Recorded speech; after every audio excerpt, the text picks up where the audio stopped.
sing of freedom as they soar lightly on the air.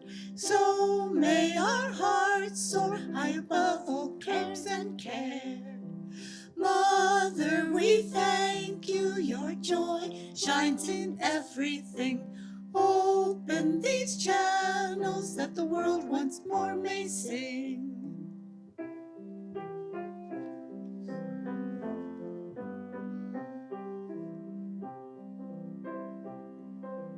Trees standing firm hold the secret of inner power. Gives us when stressed strength to endure.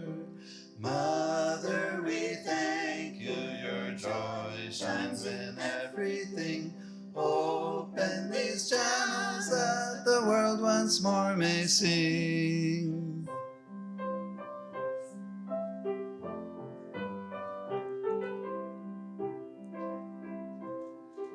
Stars send a message of light through eternity. Lord, when in darkness your radiance we see. Mother, we thank you, your joy shines in everything. Open these channels that the world once more may see.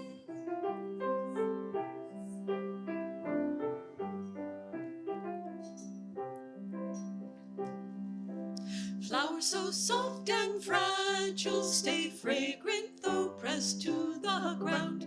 May we thus learn forbearance, for in kindness love is found. Mother, we thank you, your joy shines in everything. Open these channels that the world once more may sing.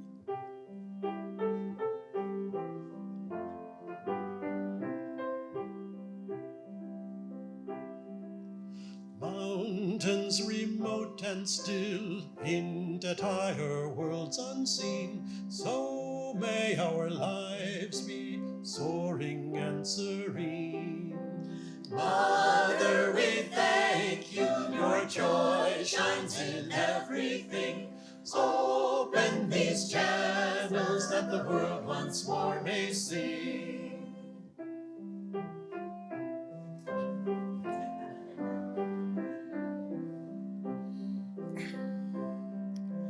Rivers seek passage unhindered by rock or tree. So may our lives flow steadfast toward the sea. Mother, we thank you, your joy shines in everything. Open these channels that the world once more may sing. Mother, we thank you, your joy shines in everything. Open these channels that the world once more may sing.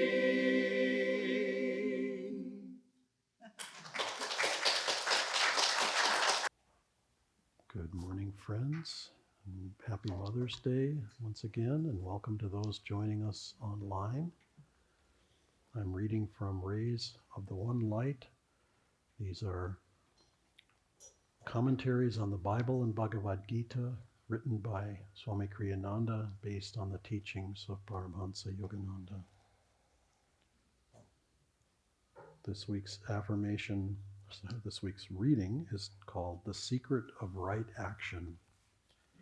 Truth is one and eternal. Realize oneness with it in your deathless self within.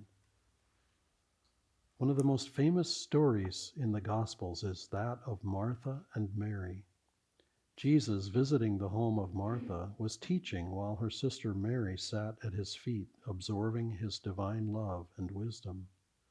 Martha, meanwhile, busied herself with serving her guests and was upset with Mary for not helping her.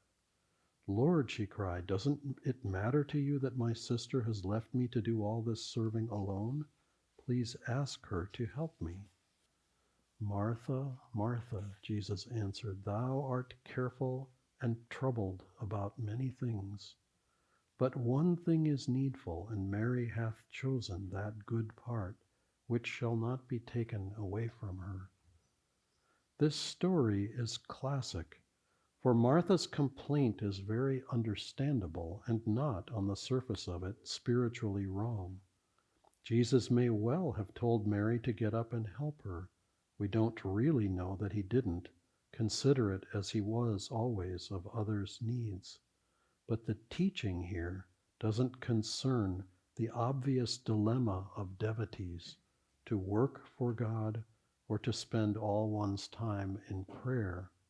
It concerns rather the attitude of the mind. Jesus didn't tell Martha, "Martha, you are doing too much." He told her rather, "You are letting your work affect your inner peace." That was the contrast, not work versus contemplation, but restless preoccupation versus peaceful absorption under all circumstances. As it says in the Bhagavad Gita in the 2nd chapter, actions performed under the influence of desire are greatly inferior to those which are guided by wisdom. Happiness eludes people when they act from self-interest. Seek shelter, therefore, in the equanimity of wisdom. Thus, through Holy Scripture, God has spoken to mankind. Om,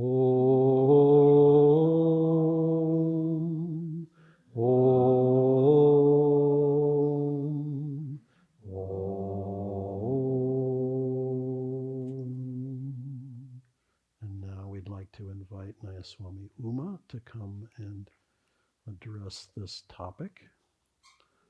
She's joining us from Ananda, Italy, and it's our great joy and blessing to have her here with us.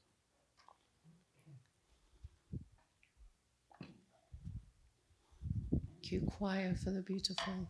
It was lovely hearing channels. Not heard that in a long time.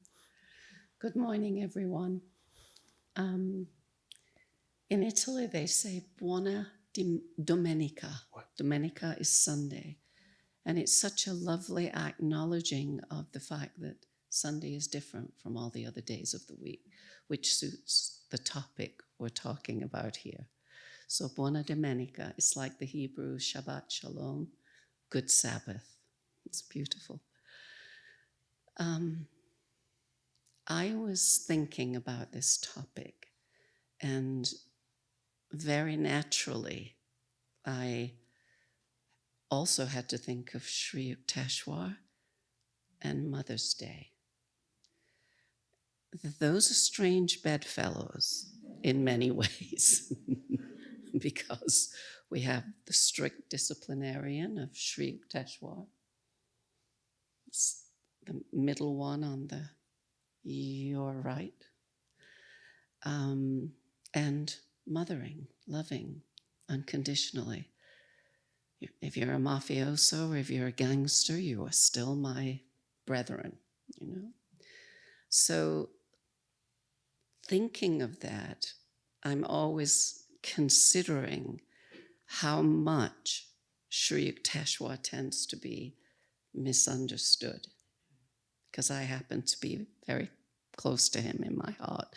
I met, quote unquote, Sri Yukteswar before I came to Ananda, believe it or not. I didn't know who he was, but I created what I wouldn't then call an altar to do my yoga at, my yoga postures. And I took pictures and put them there of people that inspired me. Some I knew, some I didn't, and Sri Yukteswar was one. So imagine me coming to Ananda and it's like, oh, I'm home. But what I meant by misunderstanding is the fact that he said in his book, and we all have heard this many times, you can't take a step on the spiritual path without love. There it is. So strict disciplinarian or not, understanding and sharing of a deep and profound spiritual concept. You can't take a step without love. Basically, it's love that gets us here, love of higher things. I want to know. It's love that keeps us here on the journey. And it's love that we find when we reach our goal. It's all about love. So happy Mother's Day. Happy Sri Yukteswar's birthday to everyone. And I'd like to read from Whispers from Eternity. O Divine Mother, as no work is possible without borrowing from Thee the power to perform it, so teach us to consider no work greater than Thy spiritual work. Teach us to feel that since no duty is possible without Thee, so no duty is more important than our duty to Thee. Teach us to love Thee above everything, for we cannot live or love anything or anybody without Thy life, Thy love. O priceless One, what value can be placed on Thee? Yet Thou givest Thyself freely to us when we remind You that we are Your children, heirs to Thine all-encompassing kingdom and part of Thy very own self. So if I ask for a show of hands, I'm really not doing that, but if I asked for a show of hands, who feels like a Martha over who feels like a Mary? There are going to be more Marthas than Marys. It's always so. And I think it's important to realize in this reading that Swami is not castigating Martha at all. Yeah, because I think we hear it a little off. Martha is busy. She has to be busy. She's receiving Christ, for heaven's sake, into her home. She's going to do her best to serve him well. But my darn sister is over there sitting at his feet. What is that all about? You know? It's that is the problem, not that she's busy. And we hear it very clearly in the reading. We have to do everything we do with grace, with love, with expanded hearts, because that's how we show our love for the path and the teachings in everything we do. You know, a wonderful statement by Saint Teresa of Avila about work. She said, love turns work into rest. Isn't that extraordinary? Love turns work into rest. Not relaxation, not the space, rest. That means repose. It's the opposite of fight, flight for the nervous system. Rest and repose. So I always remember that. Doesn't always happen, but I always try to remember that if things are moving at a fast pace, which I can't move at anymore. So physically I can't do it, but mentally we still do. You know, we get ahead of ourselves, we get really busy, we forget. And a wonderful thing to do is find a way before you do anything, before you start anything, begin any, relate to someone, whatever it is in life that we're about to do. Right before we do that, quietly go inward, focus at the point between the eyebrows. Say, I want to do this with you, Master. I want to do this with you, gurus, God and gurus. Just that little touch can bring us back to reminding ourselves that love turns work into rest. And be calmer, less tense, less anxious, less whatever it is that's not rest and repose. So as we go along in life, as we work and serve in everything that we do, we have to know that we have to do it with the right spirit.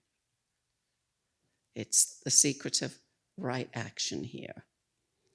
But it's right everything. It's right thinking. It's right, the movement and kinetics of the body. It's makes it right. We are very diligent about praying before we eat. We're very diligent about praying before we meet. We have to be diligent in everything.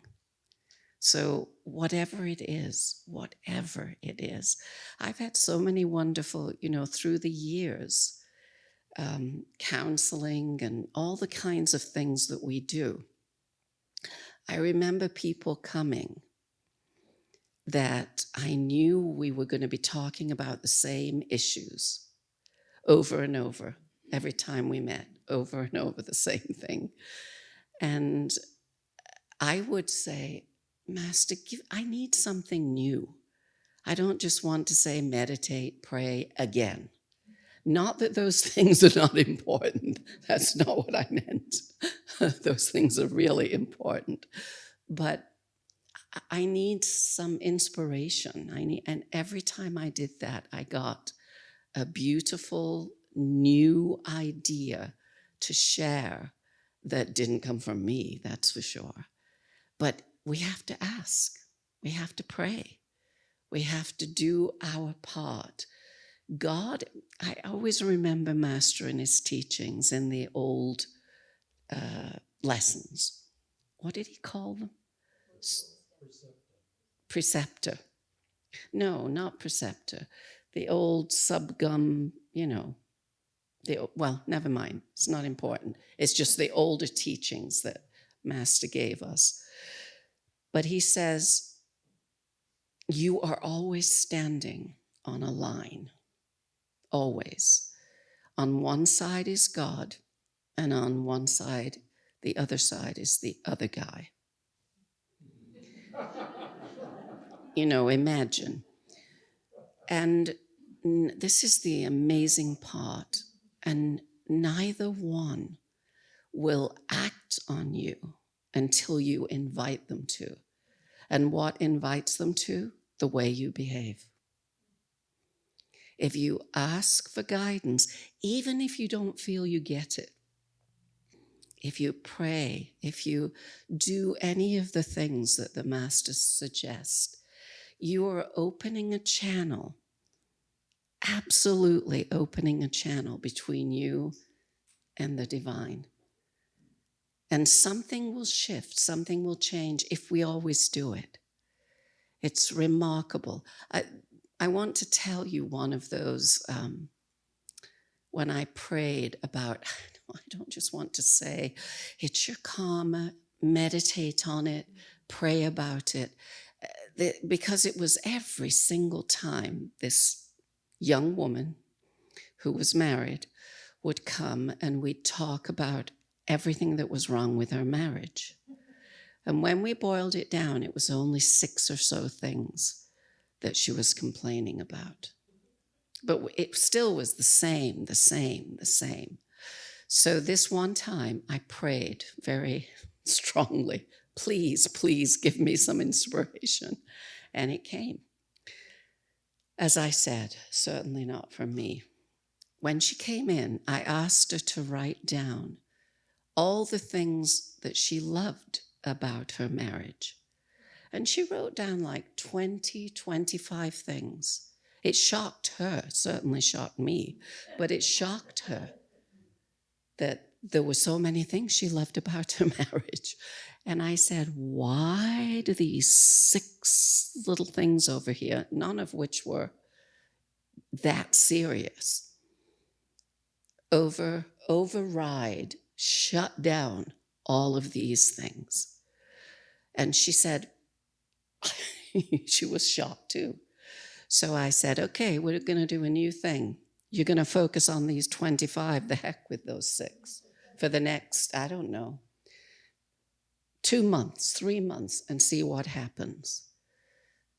Changed it. Where we put our energy, how we put our energy, all important. It's how that is important. What we're doing, it doesn't really matter whether you're the president. Why did I mention that name? Whether you are a statesperson or you're a road sweeper, it doesn't matter. God does not care about your position in life or what you do for work or service. God cares about what your heart is doing, what your mind is doing while you're doing that. I love the Bhagavad Gita says, let me get it right though. You have every right to your actions, but you have no right to the results of your actions. Isn't that extraordinary? You do not have, it's not our concern. Krishna is saying what the outcome is. That's God's concern. Your concern is how you perform those actions. It's very powerful.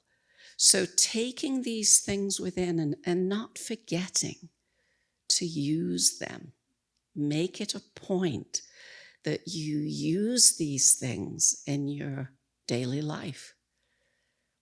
Getting on the phone, remembering when life was much less electronic oriented, if you will, the labor of what we had to do. I'm thinking every time the phone rang, it's harder to do this with a cell phone. It's right here, But every time the phone rang, I would come to this point, breathe and relax, pick up the phone.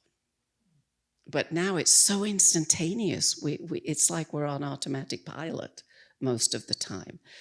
Turn off the automatic pilot.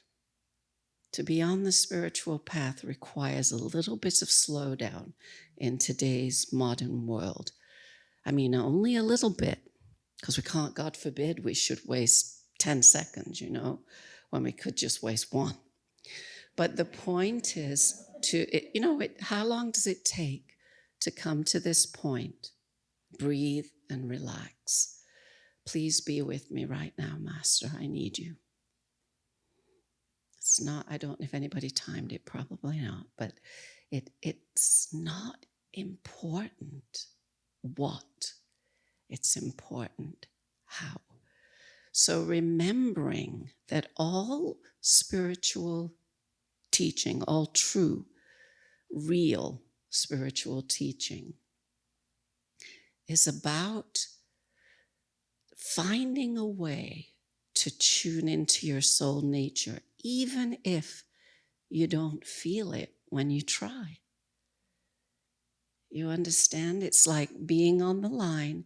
You're inviting the right person in. You're inviting God in. You may not feel it. Doesn't matter. You've opened the channel. That's what's important, taking the time.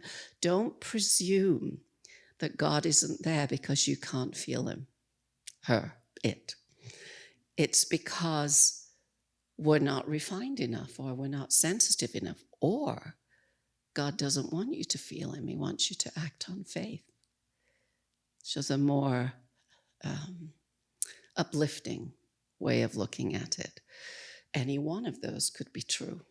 So the idea of how I do what I have to do is what is key here. Doing it with love, doing it with openness, doing it as a sense of service. The realm that is ours is the choice we make to do this or not. And the realm that is God's is when you're finished. It's all God's, not yours. So the idea of love turns work into rest. You can see why that happens, because I'm just doing what I have to do for God. And how can we talk about this without talking about Teresa of Avila going to do another?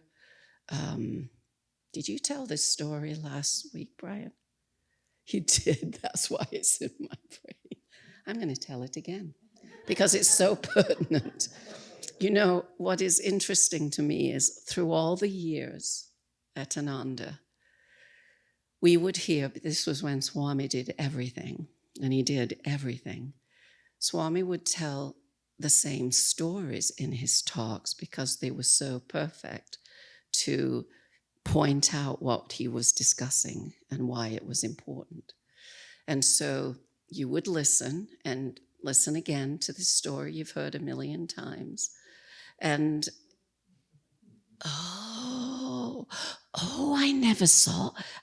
There was always a deeper layer that you would come to understand.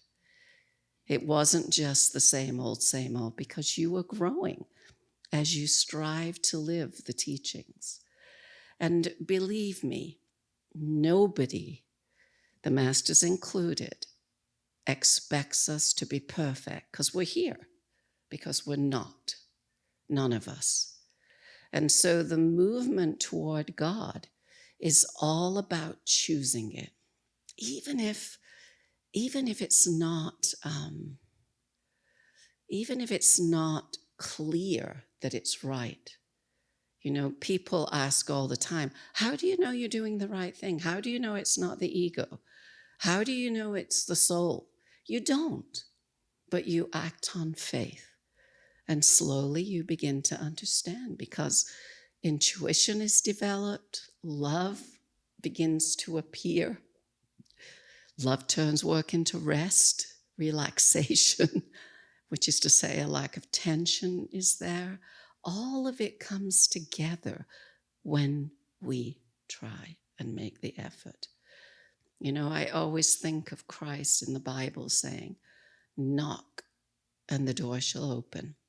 Seek and you will find. Ask and it will be given. All of those begin with an action on our part. It doesn't start with God coming. It starts with us asking that God come. Knock, and then it opens. Ask, you'll find it. Seek, or whatever I missed, and it's given to us. So we have to begin that process. Why? Why? Think about why for a minute. Because God's already here. We're the ones missing in this equation, missing in action, so to speak. So I was going to tell you the story of Teresa again, that she appears on the bank of the river that's overflowing, flooded with winter storms. She was traveling in a carriage. She gets out of the carriage, hikes up her habit, and marches into the water. Now, think about this for a moment. She is 65 years old when this happened. She died at 67, so she's old. 1500s in Spain that's old, 65. So cold, winter, she's always in some kind of pain, but she marches straight into the river. As she is in the river, she has a vision of Christ on the other bank, and he's smiling at her. Don't worry, Teresa, this is how I treat all my friends. And we all know her beautiful, instinctive reply. She doesn't for a minute miss a beat. Ah, my Lord, no wonder you have so few. You know, think about that. When I first read that story, I didn't come to the end of it before my heart was saying, why does God do this? These great souls are his. She's been his since she was 17. She became a nun at 17. and had visions and conversations and everything else with Christ. Why does he do this? This is how I treat my friends. It's a beautiful way to live. In the last 8 years or so, I've had a lot of physical issues. We don't need to go into detail. Broken bones, I'll just say that. And a lot of rehab after. And I remember being in the hospital with the last one that happened last Christmas, around Christmas. I'm in the hospital. I was in for 2 weeks. And in my room was she wasn't in my room. I was in hers. She was there when I arrived. So I come in, very elderly, obviously seriously ill. 2 days in, I had been in the room for 2 days, she died. They bring in another lady, same exact pattern, very old, very seriously ill. 2 days later, she died. Rosa and Luisa, I remember them because I prayed a lot. I lay there in the bed, still with a broken foot, thinking, what can I do? My friends visiting said, we can't have you in a room where people are dying. What's going on here? This is not good energy. And I said, wait. Divine Mother put me here. There's no question. Because this is, 2 people in 3 days. It's kind of wild. I prayed so much. What can I do here? I'll tell you what you can do. You can pray. I said, please, I don't want to move. This is planned by others, and I'm going to do what I know how to do. We pray for others all the time. Praying for souls, praying for the families, praying for the whole hospital. We have to do what we can do. And I got so many images of Divine Mother as the Madonna in that hospital, the Italian hospital, of course. And legions of angels with her helping all those souls. So there's, even in the worst circumstances, in pain, we can do what we know we can do. Ask God what that is. If you don't get an answer, use your intuition. If you meditate daily, even if it's only 5 minutes, twice a day, hopefully, let that grow into more. And naturally, you begin developing your intuition. You will know somewhere in your heart, here is where we send out, this is where we receive, Yogananda said. Feel in your heart what's needed, what's necessary, and ask, knock, or what? Seek. Okay? So all of us, ask God, have God guide every breath, every thought, just ask for that. Go about your day, you'll forget you asked, but you asked. And as much as you can remember through the day to go back to that, do it. Be therefore perfect. That was Brian's point last week. Because Christ, the gurus, know we're not.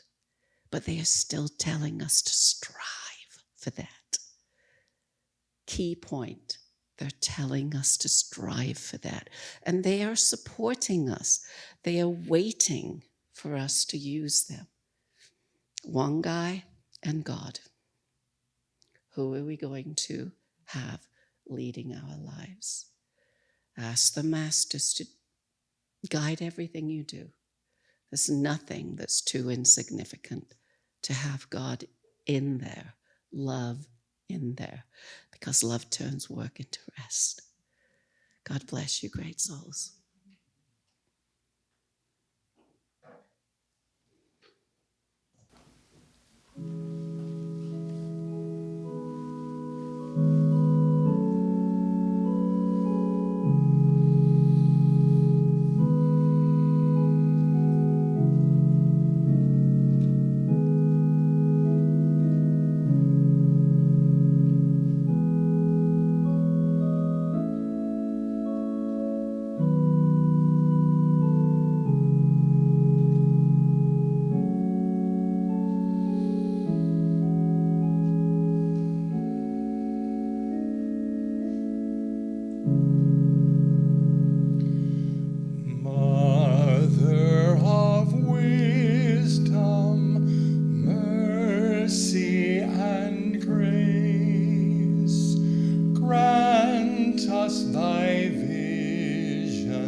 Amen.